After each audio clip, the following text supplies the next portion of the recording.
তো বলছে আমি যদি মাটি খাই তাহলে তোমরা সবাই মাটি খেয়েছো, আর ওই মাটির মধ্যে তোমরা সকলেই আছো। কৃষ্ণ যশোদামা বলছে তুমি ইয়ার কি করছো দেখি, মানে যশোদামা একটু রেগে বলছেন দেখি তোমার মুখ।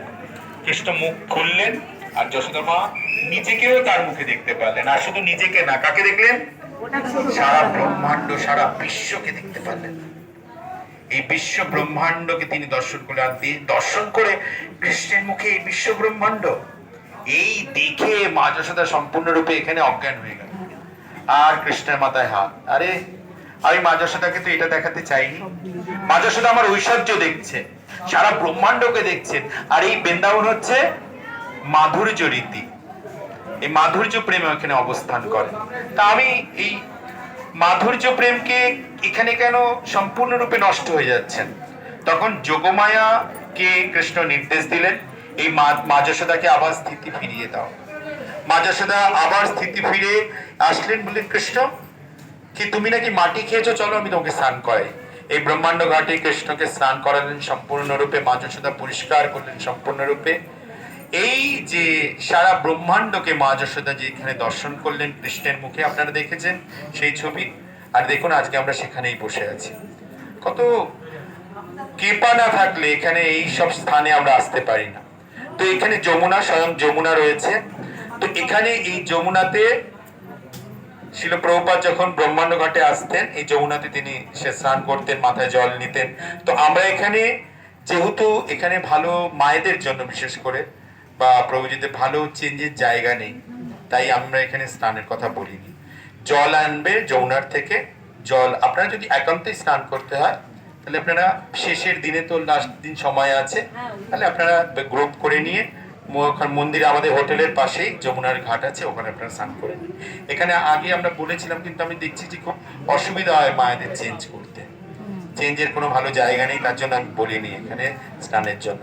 যদি একান্তই যারা যারা করার আছে, প্রভুরা যদি কিছু করতে পারেন তাহলে করতে গেছে। 10 মিনিট আমরা এখানে থাকবো। তো এইটা হচ্ছে ব্রহ্মাণ্ড ঘাট, আর এখানে বিশ্ব ব্রহ্মাণ্ডের। তারপর আমরা যাব চিন্তাহরণ ঘাট, যেখানে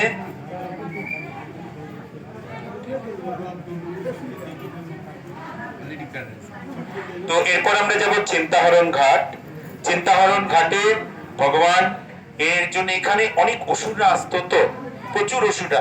এখানেই পুতনা, এখানেই শতকাসুর, এখানেই বকাসুর থেকে সব অসুররা কৃষ্ণকে হত্যা করতে আসতো, কংস প্রেরণ করতেন এই নন্দ বাবার ভবনে বা এই নন্দালয়ে বা এই মহাবনে। তখন যশোদামা চিন্তা করতেন যে আরে কৃষ্ণের কি হবে, তো কৃষ্ণের কি হবে, কৃষ্ণের কি হবে। তাই চিন্তাহরণ ঘাট বলে সেখানে গিয়ে তিনি চিন্তা করতে করতে মহাদেব তাকে এসে দর্শন দেন। আর মহাদেব বলেন মা যশোদা কিছু চিন্তা করো না, কৃষ্ণের কিছু হবে না, তিনি হচ্ছেন সারা ব্রহ্মাণ্ডের মালিক। তাই মা যশোদা এই মহাদেবকে পুজো করেন, এই মহাদেবকে তিনি মহাদেব তাকে আশ্বাস দেন এবং মহাদেবকে তিনি পুজো করেন। তাই এই চিন্তাহরণ মহাদেব বা চিন্তাহরণ ঘাটে আমরা চিন্তাহরণ মহাদেবকে দর্শন করব। তারপর আমরা আস্তে আস্তে ধীরে ধীরে এগিয়ে যাব।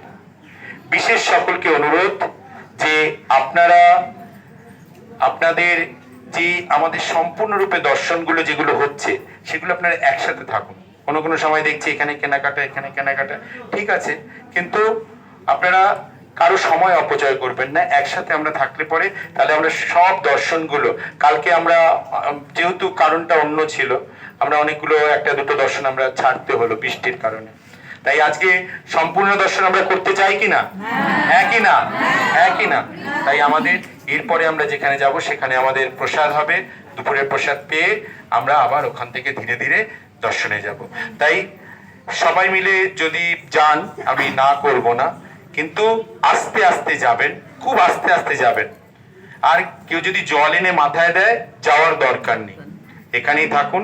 কেউ যাবে জল এনে মাথায় দেবে না।